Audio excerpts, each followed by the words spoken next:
Assalamualaikum warahmatullahi wabarakatuh. Perkenalkan, nama saya Cindy Claudia Lainda, NIM 22650102 dari kelas C. Dalam video kali ini saya akan mereview salah satu materi tentang rekayasa perangkat lunak, yaitu software engineering.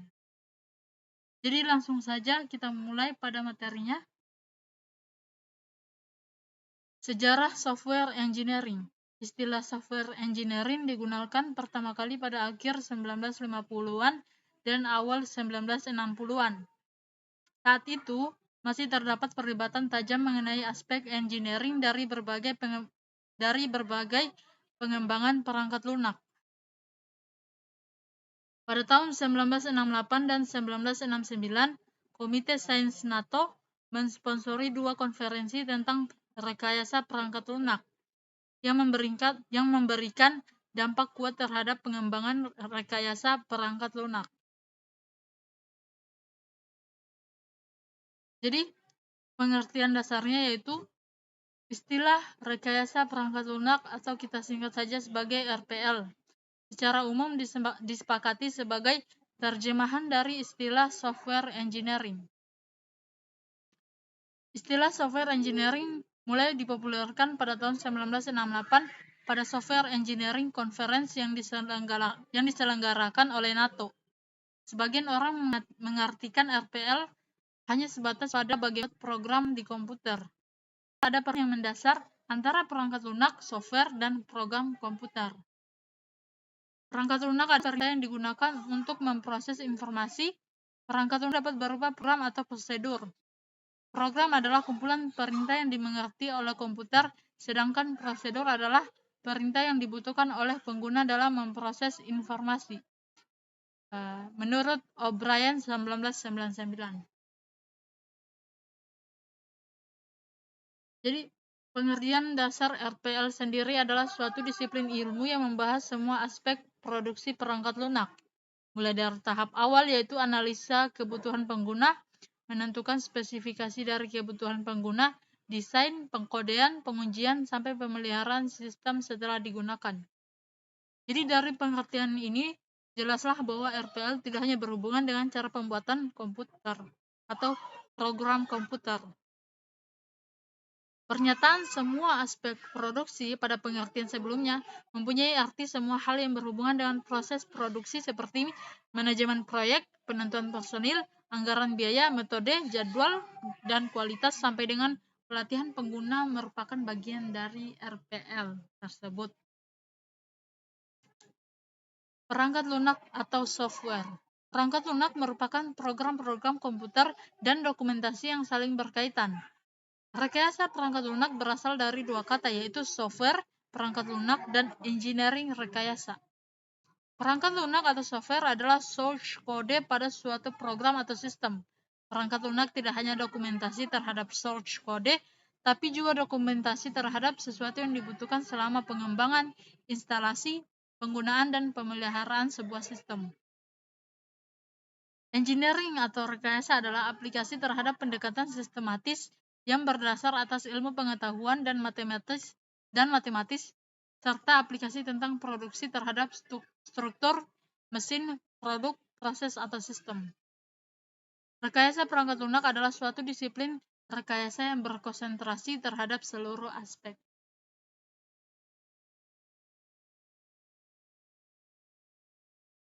Jadi perkembangan rekayasa perangkat lunak itu meskipun baru dicetuskan pada tahun 1968, namun RPL telah memiliki sejarah yang cukup panjang. Dari sisi disiplin ilmu, RPL masih relatif muda dan akan terus berkembang. Arah perkembangan yang saat ini sedang dikembangkan antara lain meliputi jadi tahunnya pada 1940-an, komputer pertama yang membolehkan pengguna menulis kode program langsung. Kemudian mulai di 1950-an, generasi awal interpreter dan bahasa makro generasi pertama kompiler. Dilanjutkan dengan 1960-an, 1970-an, 80-an, 90-an, dan di generasi 2000-an, platform interpreter modern seperti Java, Net, PHP, dan lain-lain, atau disebut juga outsourcing.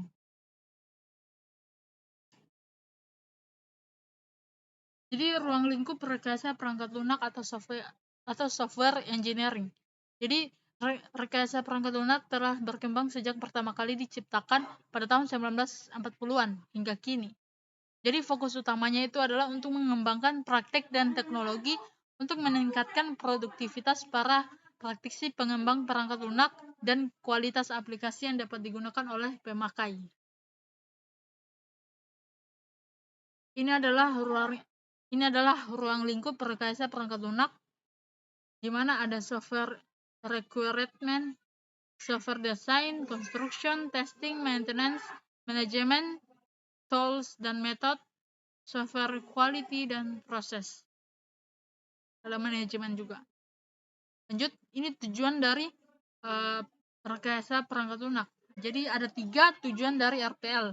Yang pertama, menghasilkan perangkat lunak yang berkualitas, menghasilkan perangkat lunak yang efisien, dan menghasilkan perangkat lunak tepat waktu. Jadi contohnya seperti ini, usernya adalah kemudahan mempelajari, developer adalah dokumentasi yang baik, sponsor yaitu harga yang wajar, on time, luas. Bisa dilihat. Lanjut. Jadi ini faktor-faktor yang melatar belakangi munculnya RPL.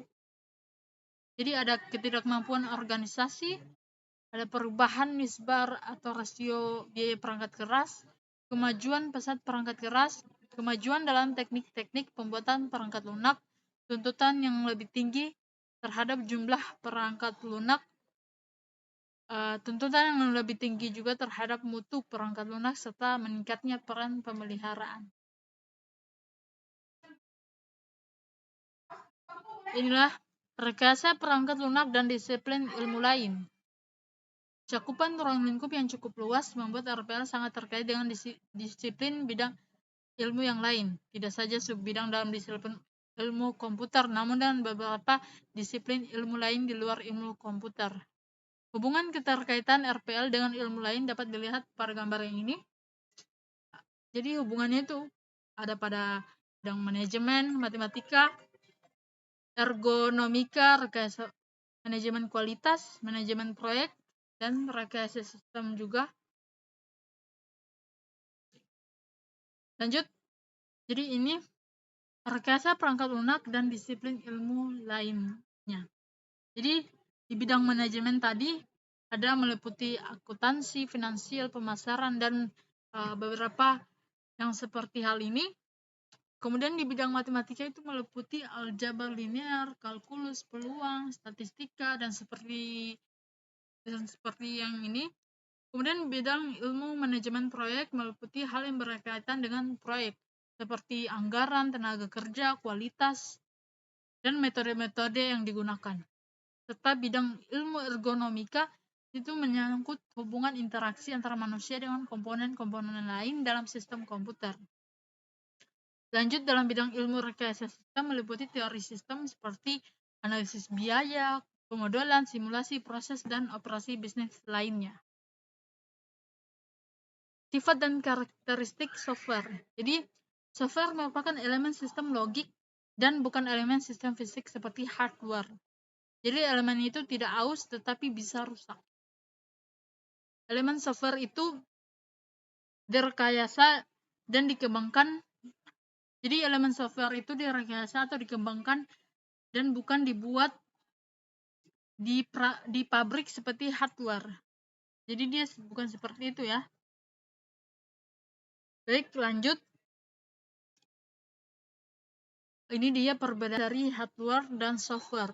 Jadi pertama yang di bagian hardware, manufacture, wears out, while using components relative simple.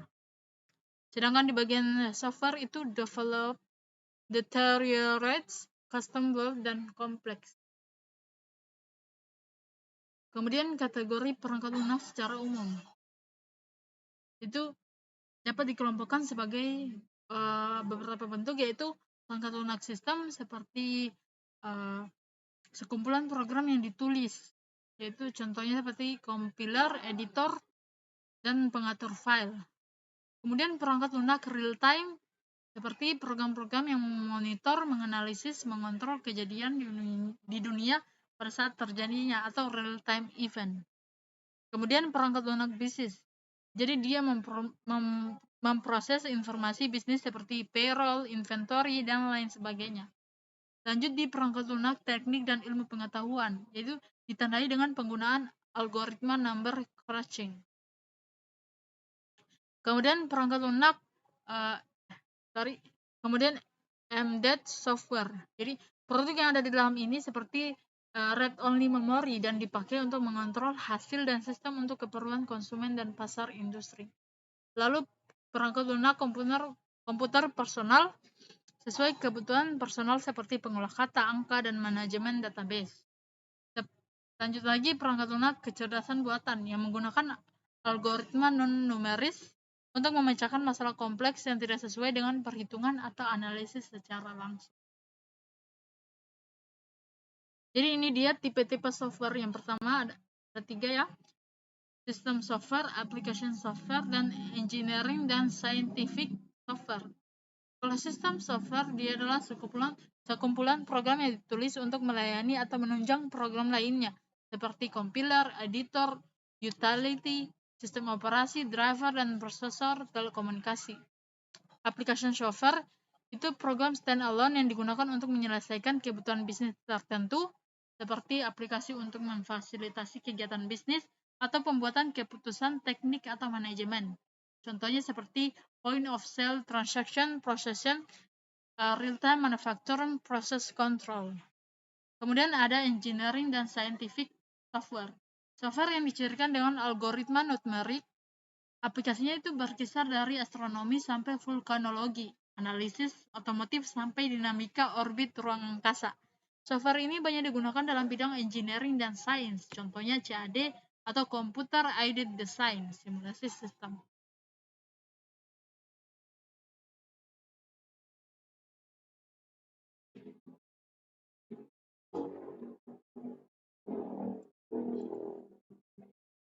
Ini dia masih lanjutan. Jadi ada 7 tipe software. Tadi sudah ketiga. Kemudian yang keempat ada embedded software. Jadi software yang disimpan dalam memori tetap atau ROM, read-only memory. Digunakan untuk mengontrol fungsi sebuah produk. Embedded software ini dijalankan dengan fungsi-fungsi terbatas, seperti fungsi digital atau untuk automobil atau kontrol bahan bakar, dashboard, dan sistem rem. Kemudian ada product line software. Jadi software ini dirancang untuk menyediakan kemampuan khusus yang dapat digunakan oleh banyak user yang berbeda. Contohnya seperti inventory control product, word processing, spreadsheet, multimedia, manajemen, database, game, aplikasi keuangan, dan lain-lainnya. Kemudian ada web application atau web apps. Jadi software yang berpusat pada jaringan. Software ini menyajikan informasi berupa teks atau grafik. Web apps tidak hanya menyediakan fitur-fitur standalone, fungsi komputasi dan konten kepada end user, tetapi juga terintegrasi dengan database perusahaan dan aplikasi bisnis. Yang terakhir ada artificial intelligence software. Itu software yang banyak menggunakan algoritma non-numerik dalam memecahkan masalah kompleks yang tidak dapat dianalisis dengan komputasi biasa. Saat ini, bidang AI yang paling berkembang dengan expert system atau knowledge-based system. Bidang aplikasi lain dari software AI adalah pengenalan citra dan suara atau image and point pattern recognition, pembuktian teorema neural network, dan game. Jadi inilah sedikit materi tentang software engineering yang ada pada materi rekayasa sistem perangkat lunak. Semoga apa yang saya berikan ini dapat bermanfaat bagi teman-teman semua. Lebih dan kurangnya mohon dimaafkan. Akhir kata saya ucapkan wabillahi taufik wal hidayah. Wassalamualaikum warahmatullahi wabarakatuh.